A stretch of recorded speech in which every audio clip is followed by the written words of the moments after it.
The Supreme Court just made a decision about an important challenge to a Second Amendment Preservation Act that was waiting for their review.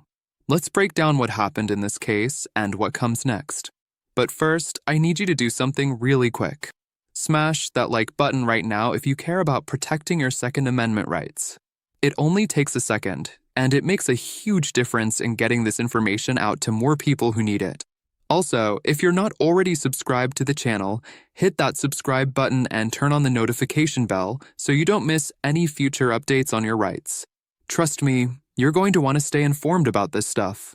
Now, like I said at the beginning, we're diving into a massive Second Amendment protection case that was asking for Supreme Court emergency review. This is actually a case we've covered before, and it's all about a state's Second Amendment Preservation Act, which people also call a SAPA Law.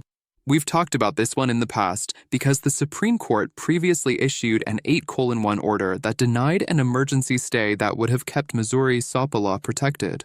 The case ended up going back to the Supreme Court, and we just got their decision. The Supreme Court put out a recent order list that denied emergency review for this Missouri SAPA challenge.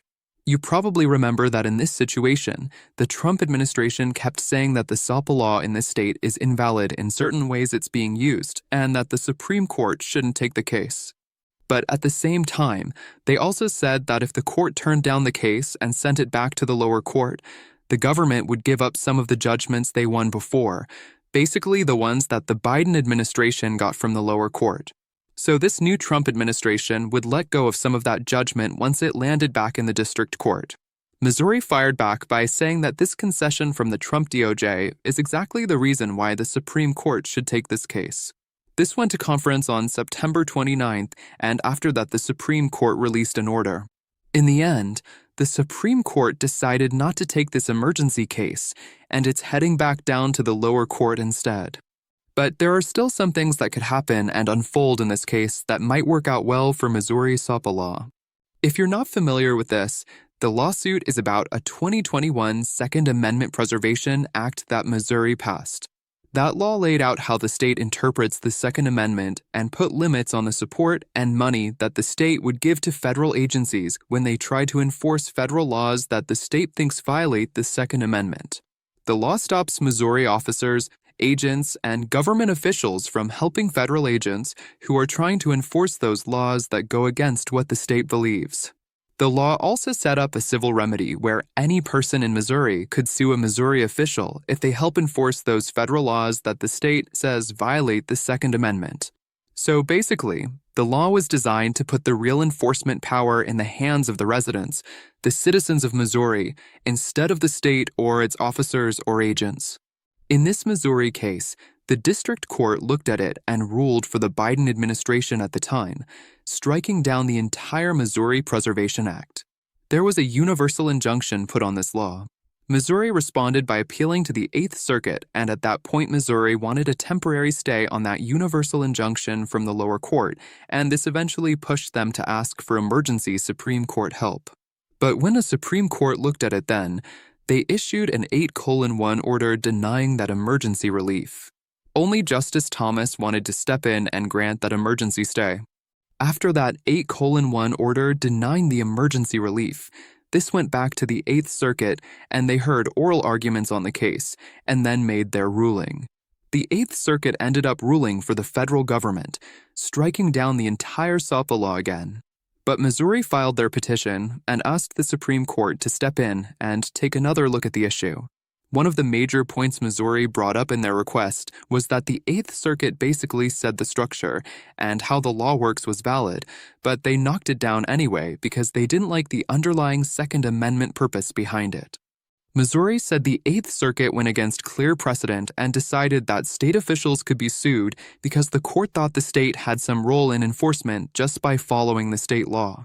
Basically, the 8th Circuit decided that compliance and not taking action was actually enforcement and action. This case and law was originally fought by the Biden administration, but now the Trump administration had control of the case, and at first the Trump DOJ delayed their response for several months, and we recently got their answer. In that response, the Trump administration kept arguing that the SAPA law is invalid and that the lower court made the right call.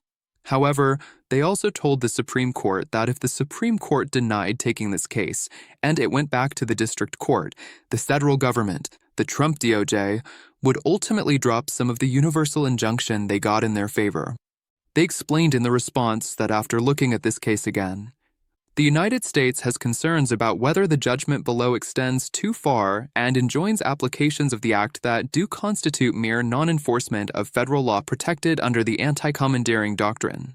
And those concerns are exacerbated by the uncertainty in this pre-enforcement posture about how certain provisions of the act will be applied and about whether the provisions on which the Eighth Circuit focused is indeed inseparable from the rest of the act. Given those concerns, the United States has decided that it would acquiesce in narrowing the scope of the judgment. So after holding up the case for a few months, the Trump DOJ decided to respond by still arguing that the SAPA Law is invalid and that the Supreme Court should turn down the case. But they also said that if this got denied and went to the district court, they would let go of some of that universal injunction. We recently got an order from the Supreme Court on their order list, and they denied emergency review for the SAPA case.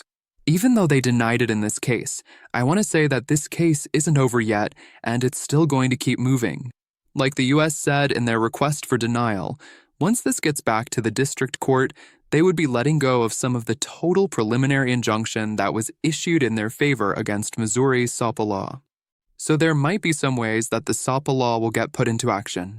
Since this was a pre-enforcement challenge, maybe they're going to let some of this actually happen. Maybe they want to see how this works out, see if some of the provisions can be separated from the rest, and kind of watch how this operates. At least that's what the DOJ seemed to be hinting at when they said they were going to release some of the universal block that the lower court gave them. So even though the Supreme Court denied emergency review for this case, it's going to move forward at the lower court level in the Western District of Missouri, and the Supreme Court will send this back down to the Western District, and we're going to see how that district court decides to handle this case. The Trump DOJ says they'll be releasing some of the judgment that the Biden administration won in their favor.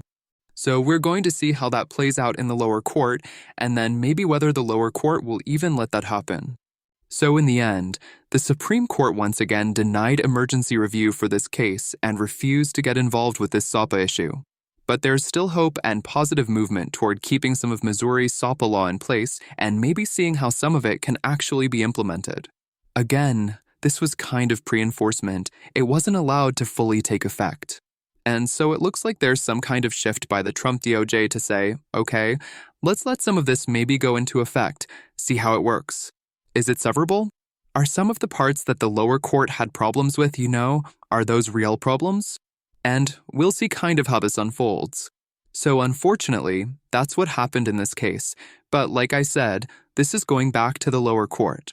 The Trump DOJ says they're going to release some of that judgment, and we're going to see what effect that has on this Missouri SAPA law.